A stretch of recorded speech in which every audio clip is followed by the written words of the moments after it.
नमस्कार। श्री कृष्णा कॉलेज मनोहरपुर में आपका हार्दिक स्वागत है। आज हम बीएससी सेकेंड ईयर की मैथमेटिक्स की ऑनलाइन क्लासेज स्टार्ट करने जा रहे हैं। सबसे पहले हम चर्चा करते हैं बीएससी सेकेंड ईयर मैथमेटिक्स के सिलेबस के बारे में और एग्जाम पैटर्न के लिए। तो देखिए, मैथमेटिक्स का आपके पास में यहाँ पर 3 पेपर है। पहला पेपर होगा वास्तविक विश्लेषण, वास्तविक विश्लेषण एवं दूरिक समष्टियाँ।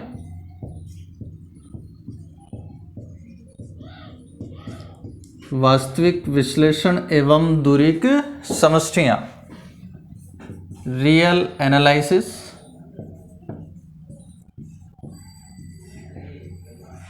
And metric space.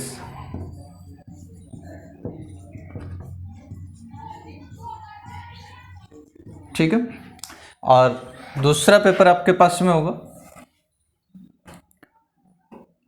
अवकल समीकरण, डिफरेंशियल इक्वेशंस।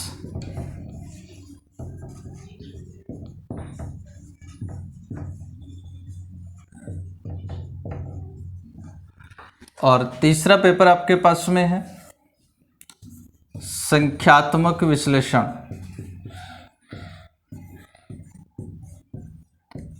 संख्यात्मक विश्लेषण एवं सदिश कलन, संख्यात्मक विश्लेषण एवं सदिश कलन, न्यूमेरिकल एनालिसिस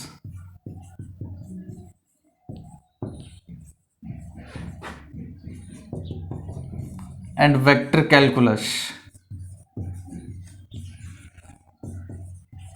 ठीक है भाई, इस प्रकार से आपके पास में ये 3 पेपर है। पहला पेपर है वास्तविक विश्लेषण एवं दूरिक समष्टियाँ, real analysis and metric spaces. दूसरा है अवकल समीकरण, डिफरेंशियल इक्वेशंस। और तीसरा पेपर आपके पास में संख्यात्मक विश्लेषण एवं सदिश kiln, numerical analysis and vector calculus. और चौथा आपका प्रैक्टिकल। और इस प्रकार से ये चारों पेपर मिलके आपके टोटल हो जाएगा 150 नंबर होगा। इस प्रकार से पहला पेपर 40 नंबर, दूसरा पेपर 40 नंबर और ये जो तीसरा पेपर है 40 नंबर। इस प्रकार से टोटल हो गया 120 नंबर सैद्धांतिक हो गए और साथ में 30 नंबर प्रैक्टिकल। इस प्रकार से टोटल आपके पास में हो जाएगा 150। और जिस प्रकार से फर्स्ट ईयर में था आपके पास में, फर्स्ट ईयर में क्या था, प्रत्येक पेपर में 5 यूनिट। अब क्योंकि आपने एग्जाम नहीं दे पाई मैथमेटिक्स की फर्स्ट ईयर में, तो अब फिर से मैं बता देता हूँ आपको एक बार कि वही 5 यूनिट होंगी। पहले paper 5 unit, second paper 5 unit, third paper 5 unit. प्रत्येक यूनिट बराबर नंबर का होता, प्रत्येक यूनिट 8-8 नंबर का होगा। ठीक है ना। प्रत्येक यूनिट में आपको 2 क्वेश्चंस मिलेंगे, उनमें से कोई भी एक क्वेश्चंस आपको हल करना होता है। ठीक है। तो अब सबसे पहले हम पढ़ेंगे सेकंड पेपर अवकल समीकरण। अब अवकल समीकरण में भी देखिए 2 प्रकार के अवकल समीकरण पढ़ेंगे हम, साधारण अवकल समीकरण और आंशिक अवकल समीकरण। तो 4 यूनिट आपके पास में होंगी साधारण अवकल समीकरण से और 1 यूनिट आपके पास में होगी आंशिक अवकल समीकरण से। ठीक है ना। देखते हैं।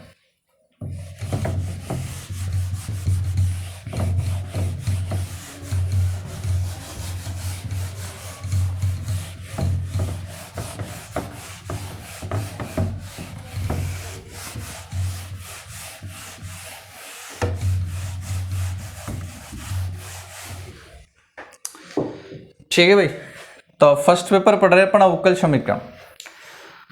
और अवकल समीकरण में पहला यूनिट पढ़ रहे हैं जो कि आपके पास में प्रथम कोटि और प्रथम घात के अवकल समीकरण। यूनिट फर्स्ट है अपने पास में प्रथम कोटि और प्रथम घात के अवकल समीकरण।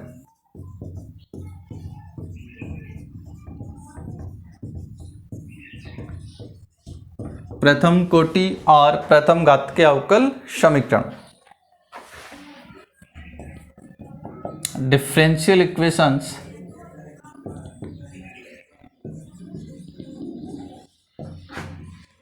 Differential equations of first order and first degree.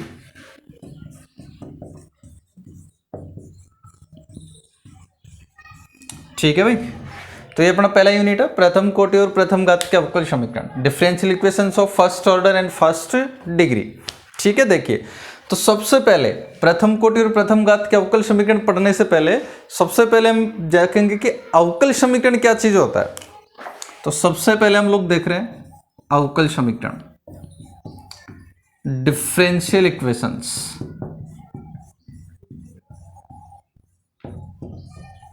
अवकल समीकरण, डिफरेंशियल इक्वेशंस। ठीक है भाई, देखो अब ध्यान से सुनना, अवकल समीकरण क्या होता है। सबसे पहले स्वतंत्र चर, आश्रित चर और आश्रित चर का स्वतंत्र चर के सापेक्ष अवकल गुणांक अगर किसी समीकरण में विद्यमान हो तो ऐसे समीकरण को हम अवकल समीकरण कहते हैं। ठीक है ना, तो एक ऐसा समीकरण जिसमें स्वतंत्र चर, आश्रित चर और आश्रित चर का स्वतंत्र चर के सापेक्ष अवकल गुणांक विद्यमान हो उसे हम अवकल समीकरण कहते हैं। एग्जाम्पल के लिए हम देख सकते हैं, जैसे ये वाला एक इक्वेशन है, dy by D x equal to x plus y plus 1 upon x plus y minus 1। ये हमारे पास में एक अवकल समीकरण है।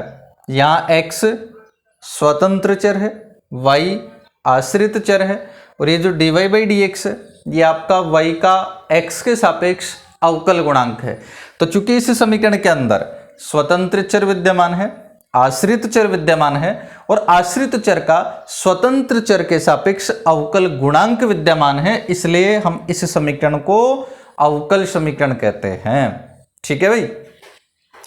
दूसरा, अब ये जो अवकल समीकरण है, अभी हमने पहले भी चर्चा करी थी कि अवकल समीकरण दो प्रकार से पढ़ेंगे हम। तो अवकल समीकरण दो प्रकार के होंगे, पहला साधारण अवकल समीकरण और दूसरा आंशिक अवकल समीकरण। तो पहले की चर्चा कर रहे हैं हम साधारण अवकल समीकरण, ऑर्डिनरी डिफरेंशियल इक्वेशन।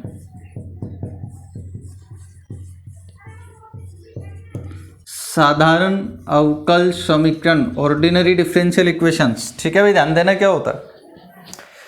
तो इसके लिए जैसे हम फर्स्ट ईयर में अवकलन पढ़ते हैं दो प्रकार से, साधारण अवकलन और आंशिक अवकलन। दोनों में क्या डिफरेंस होता है।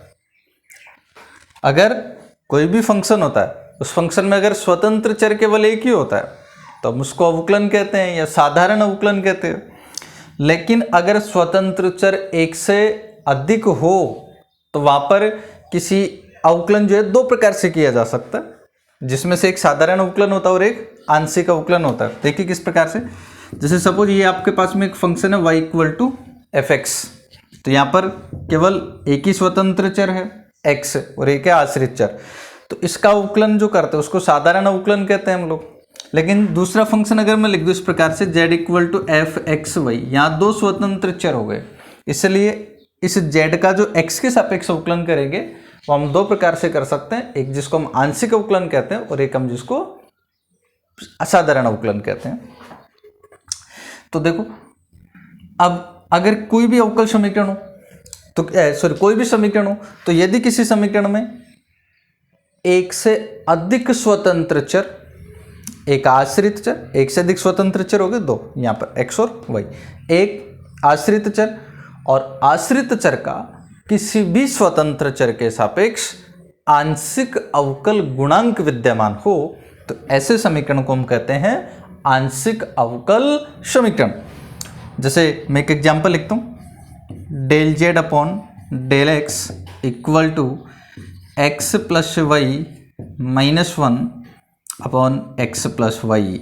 यहाँ देखिए हमने ये जो इक्वेशन लिखा है del z upon del x equal to x plus y minus 1 upon x plus y, ये आपके पास में है एक आंशिक अवकल समीकरण। क्यों हम देख सकते हैं, ये आपके पास में एक से अधिक स्वतंत्र चर विद्यमान है x और y, और एक यहाँ पर ये del z by del x क्या है, स्वतंत्र चर का आश्रित चर का स्वतंत्र चर के सापेक्ष आंशिक अवकल गुणांक। ठीक है ना। तो दोनों इक्वेशंस में क्या डिफरेंस है, इसमें केवल एक स्वतंत्र चर था, इसके अंदर दो स्वतंत्र चर हैं। हालांकि इक्वेशन देखने में एक जैसे ही दिख रहे हैं, लेकिन यहाँ y क्या है, आश्रित चर है, यहाँ पर y क्या है, स्वतंत्र चर है। ठीक है ना। तो ये आपके पास में हो गया आंशिक अवकल समीकरण, ये आपके पास में हो गया साधारण अवकल समीकरण। ठीक है भाई। अब अवकल समीकरण के बाद में हम बात करते हैं अवकल समीकरण की कोटि और घात की।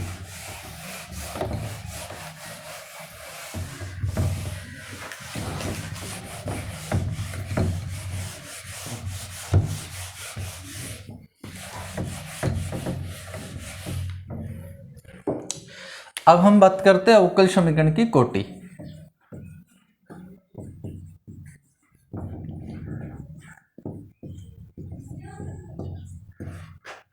Order of A differential equation.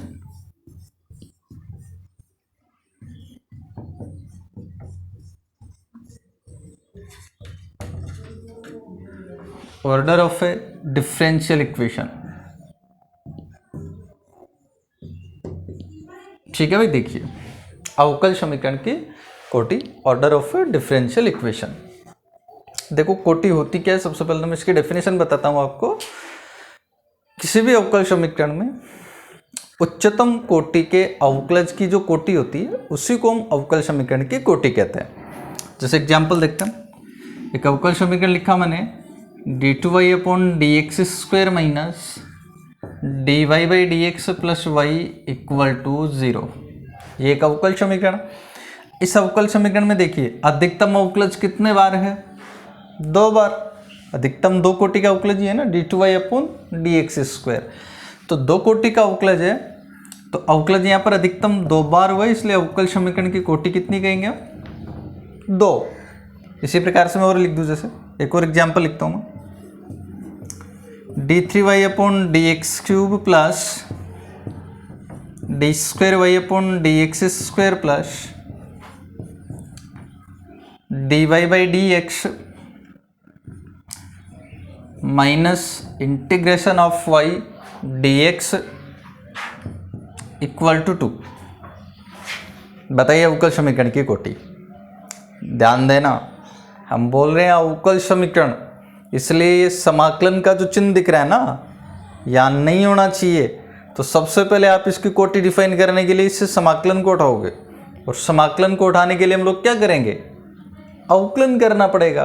किसके सापेक्ष, x के सापेक्ष। तो करिए इसका आप जैसे अवकलन करेंगे तो d4y/dx⁴ प्लस d3y/dx³ और प्लस इसका जैसे अवकलन कर देंगे तो d2y/dx²।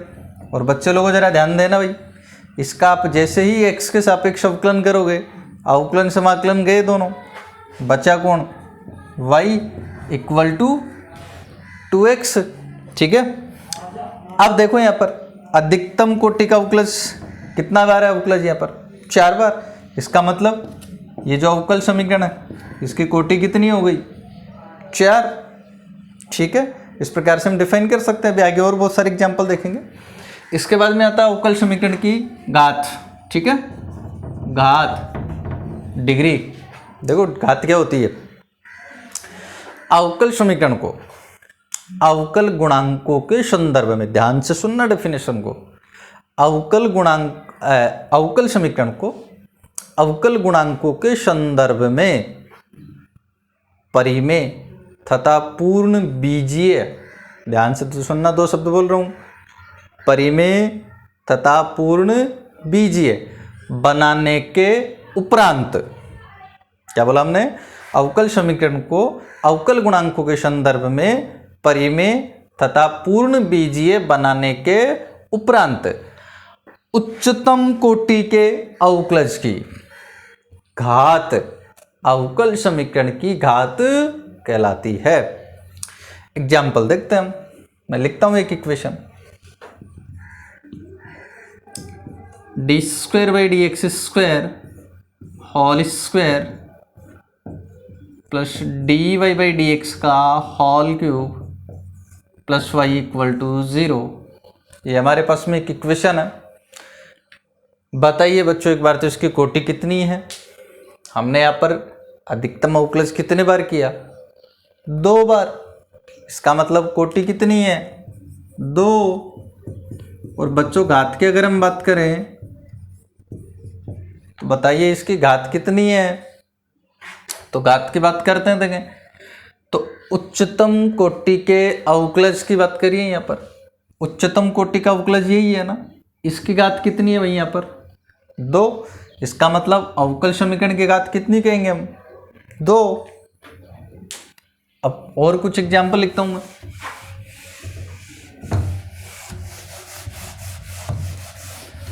और ये जो अवकल समीकरण की कोटि और घात है ना, नोट कर लेना, अभी बोल रहा हूं। एग्जाम में 2 नंबर का प्रश्न आएगा, यूनिट फर्स्ट में पहला ही प्रश्न आएगा, इसलिए कोटि और घात को जरा ध्यान से कर लेना। अभी वैसे इजी है।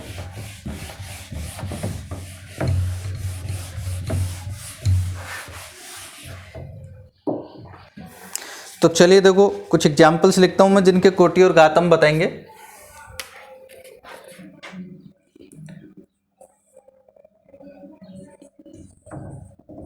इक्वेशन है d²y/dx² + 5 dy/dx plus integration of y dx = x³। देखिए भाई इसकी कोटि और घात हम देखते हैं। सबसे पहले तो कोटि की बात करते हैं। पहला काम तो क्या होगा आपका, चेक कर लीजिए है तो अवकल समीकरण ही ना। तो देखो क्या अवकल समीकरण है? अभी नहीं। क्यों नहीं है? क्योंकि हमें इंटीग्रेशन दिख रहा है। तो भगाओ इस इंटीग्रेशन को। यहाँ से इंटीग्रेशन को भगाने के लिए क्या करना पड़ेगा आपको? अवकलन। अवकलन करोगे किसके सापेक्ष? x के सापेक्ष। तो कर दो, इसका अवकलन कर दोगे तो d³y/dx³ + 5 d²y/dx²। और इसका अवकलन आप कर देंगे तो समाकलन कैंसिल हो जाएगा। y = 3x²। ऐसा ही बनेगा ना? ठीक है, देखते हैं। अब बताओ इसकी कोटि कितनी है? देखें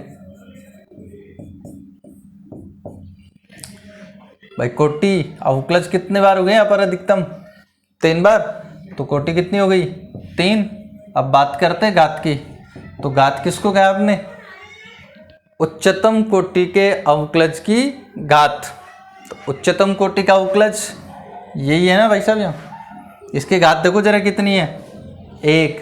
इसका मतलब घात कितनी है यहाँ पर? 1। ठीक है, और देखते हैं।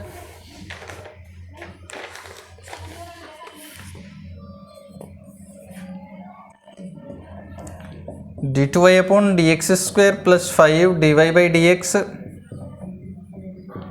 = इंटीग्रेशन ऑफ x² dx। हाँ जी भाई बताओ, देखिए अवकल समीकरण है क्या? सबसे पहले तो नहीं है ना। समाकलन भगाना है इसको, तो बुलाओ अवकलन को।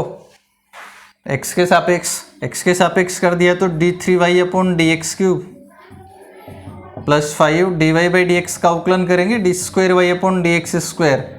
और ये जो समाकलन है भाग जाएगा ना अवकलन को देखते ही, तो कौन बचेगा? x²। बताओ देखिए इसकी कोटि कितनी है भाई? 3। और घात कितनी है? घात के लिए क्या देखोगे? उच्चतम कोटि का अवकलज। यही है ना उच्चतम कोटि का अवकलज। कितना बैठा है यहाँ पर इसकी चोटी पर? 1। तो घात कितनी हो गई? 1।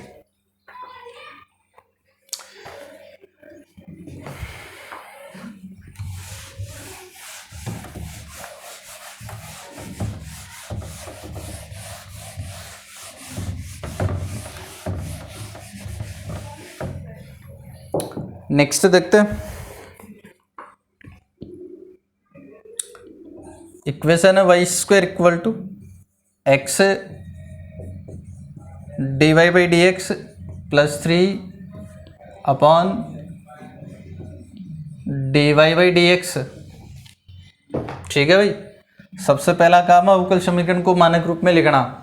मतलब जो अवकल गुणांक है ना, हर में नहीं होना चाहिए कभी। नोट कर लेना इस चीज को ढंग से।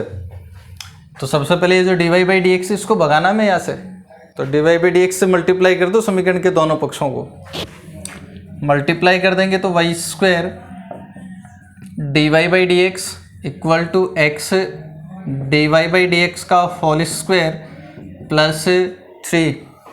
ठीक है भाई, अब बताओ देखे कोटि कितनी है इसकी, कितनी दिख रही है, अवकलज कितने बार हुआ है यहाँ पर, एक बार, यहाँ भी कितने बार है, एक बार। अरे ये तो घात है ना ऊपर, अवकलन तो एक ही बार हुआ है ना dy बाई डी एक्स, तो कोटि कितनी हो गई, एक। और घात देखो कितनी है, देखें इसके लिए आपको dy बाई डी एक्स की घात देखनी पड़ेगी ना, तो dy बाई डी एक्स ये रहा, dy बाई डी एक्स यहाँ भी है, तो अधिकतम घात देखनी है, कितनी है यहाँ पर 2, तो घात कितनी हो जाएगी अवकल समीकरण की 2। नेक्स्ट हम देखते हैं इक्वेशन इस प्रकार से है y plus x dy by D x का होल स्क्वायर इसकी घात है 4/3 equal to x d square Y upon D x square. ठीक है भाई, बताओ देखे कोटि कितनी है भाई साहब इसकी, 2 बार हुआ है ना अधिकतम अवकलज, तो कोटि आ गई 2। अब बात करते हैं घात की, बताओ देखे घात कितनी है।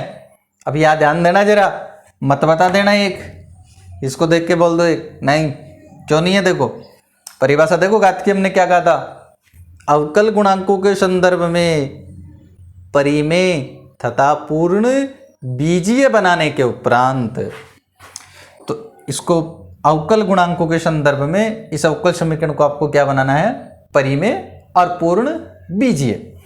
तो यहाँ पर जरा ध्यान देना, ये घात कितनी दिख रही है भाई आपको, 4/3। और हम जानते हैं किसी भी राशि की घात अगर 4/3 कर दी जाए तो वो परिमेय नहीं रहती है। इसका मतलब यहाँ पर ये जो अवकल गुणांक है परिमेय नहीं है अभी, तो इसको परिमेय बनाइए। अब परिमेय क्यों नहीं है, क्योंकि यहाँ पर बटा 3 इसकी वजह से नहीं है, तो इस बटा 3 को भगाओ, कैसे भगाओगे, दोनों पक्षों की घात कर दीजिए 3, दोनों पक्षों की घात 3 करेंगे तो जैसे ही आप करेंगे तो ये तो हो जाएगा y plus x d Y by D x का होल स्क्वायर इसकी घात 4 बराबर घात 3 करिए आपने तो ये आ जाएगा x cube d square Y upon D x square का होल क्यूब। अब बताओ बच्चों जरा कोटि कितनी है, सॉरी घात कितनी है, यही था ना अधिकतम कोटि का अवकलज, घात कितनी है इसकी 3, तो अवकल समीकरण की घात कितनी होगी 3। अब कोटि के लिए ध्यान देना, कोटि के लिए जरूरी नहीं है अपने को पूर्ण परिमेय और बीजीय बनाने की, केवल किसके लिए जरूरत है इस चीज की, घात के लिए, है ना। तो घात कितनी हो गई इसकी 3। उम्मीद है कुछ आ रहा होगा समझ में।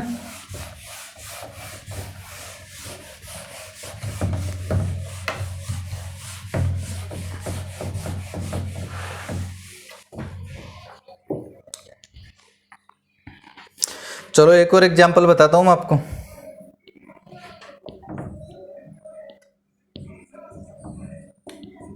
D square Y upon D x square plus 1 plus D Y by D x का होल स्क्वायर घात 3/2 बराबर 0। ठीक है भाई, देखते हैं, बताना देगा जरा कोटि कितनी है 2 बार ही हुआ ना अधिकतम अवकलज। बात करते हैं घात की। अब घात की बात तब तक नहीं करेंगे जब तक 3/2 है, क्योंकि 3/2 पूर्ण परिमेय नहीं है। तो सबसे पहले आप लोग क्या करेंगे जी, D square Y upon D x square equal to, इसका पक्षांतरण कर दोगे एक बार तो minus 1 plus D Y by D x का होल स्क्वायर घात 3/2। अब दोनों पक्षों की घात 2 कर दो, दोनों पक्षों की घात 2 कर दें अगर, तो ये आएगा d square Y upon D x square का होल स्क्वायर इक्वल टू, पैसा भी है तो प्लस हो जाएगा, और ये बचेगा आपके पास 1 plus D Y by D x का होल स्क्वायर और इसकी घात 3। हाँ जी भाई, कोटि तो हो ही गई थी ना 2। बताओ देखिए घात कितनी है इसकी। उच्चतम कोटि का अवकलज ये वाला ही है, इसकी घात कितनी है 2। तो ये आ गई आपके पास में घात 2। उम्मीद है अवकल समीकरण की कोटि और घात ज्ञात करना आपको समझ आएगा। बहुत बहुत धन्यवाद।